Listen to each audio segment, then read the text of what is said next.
मीर भोज प्रतिहार। उद्गम doctor Smith doctor Gopinath Sharma के अनुसार प्रतिहारों का उदय मारवाड़ में 6ठी शताब्दी में हो चुका था। भीनमाल अथवा बाड़मेर इनकी राजधानी थी। उस समय राजस्थान का भाग गुजरात कहलाता था।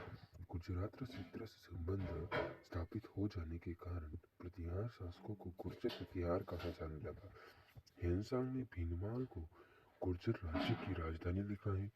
अनेक विद्वान इन्हें विदेशी भी मानते थे। अभिलेखों में उन्हें क्षत्रिय तथा लक्ष्मण का वंशज बताया गया। प्रारंभिक शासक प्रतिहारों ने मंडोर से अपना राज्य विस्तार शुरू किया था। इनका पूर्वज हरिश्चंद्र नामक ब्राह्मण था। डॉक्टर ओझा के अनुसार प्रतिहारों ने सर्वप्रथम चावड़ा राजपूतों से भीनमाल का राज्य अधिकृत किया, फिर आबू, जालोर आदि क्षेत्रों को जीता। इसके बाद उज्जैन में अपनी राजधानी स्थापित की।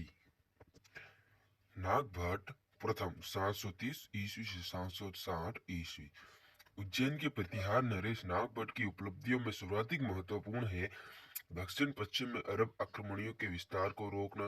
ग्वालियर अभिलेख से ज्ञात होता है कि उसने मल्लेच्छ अरब सेना को पराजित किया। संभव है कि सिंध गवर्नर जुनैद के निर्बल उत्तराधिकारियों को नागभट्ट ने पराजित किया हो। वत्सराज नागभट्ट तृतीय, ये दोनों अलग अलग है। नागभट्ट प्रथम के बाद कक्कुच और देवराज ने क्रमशः शासन किया। उसके बाद वत्सराज ने 783 से 795 ईस्वी तक शासन किया। उसने त्रिपक्षीय संघर्ष में भाग लिया, परंतु राष्ट्रकूट नरेश ध्रुव के हाथों पराजित होकर उसने जालोर लौटना पड़ा। वत्सराज के बाद नागभट्ट द्वितीय शासक हुआ। उसने 795 से 833 ईस्वी तक शासन किया। उसने भी त्रिपक्षीय संघर्ष में भाग लिया और प्रारंभिक असफलता के बाद कन्नौज को अधिकृत कर उस नगर में अपने ग्वालियर अभिलेख प्रबंध कोश तथा कुंभार्ण रासों से पता चलता है कि नागभट्ट द्वितीय ने मुसलमानों को पराजित किया था। नागभट्ट द्वितीय के बाद उसका पुत्र रामभद्र 833 ईस्वी में कन्नौज के सिंहासन पर बैठा। केवल 3 वर्ष तक शासन किया उसने। यह अल्प समय भी अशांति, अव्यवस्था और संकट का रहा। उसके समय बहुत से क्षेत्र प्रतिहारों के हाथ से निकल गए। भोज प्रथम या फिर मिहिर भोज।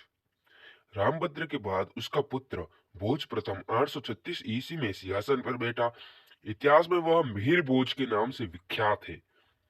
मिहिर भोज अपने समय का उत्तर का राजा, उत्तर भारत का सबसे महत्वपूर्ण और शक्तिशाली शासक था। उसने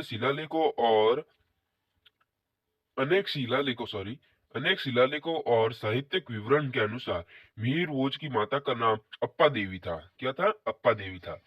विभिन्न शिलालेखों में मिहिर भोज को विभिन्न विरुद्धों से पुकारा गया है, मतलब कई उपाधियां प्रदान की गई है, जैसे आदिवरा तथा प्रभास। अपने शासन काल में उसने प्रतिहार साम्राज्य की शक्ति को न केवल संगठित किया वरन उसका विस्तार भी किया। मिहिर भोज की उपलब्धियां: कालिंजर तथा गुजरात पर अधिकार, गोहिल और कलचुरियों पर विजय, बंगाल के पालों के साथ संघर्ष, दक्षिण पश्चिम के प्रदेश, पश्चिम भारत व मध्य प्रदेश पर अधिकार, राष्ट्रकूटों से युद्ध, उत्तर पश्चिम में अभियान आदि प्रमुख है। इनके बारे में हम अगले वीडियो में जानेंगे।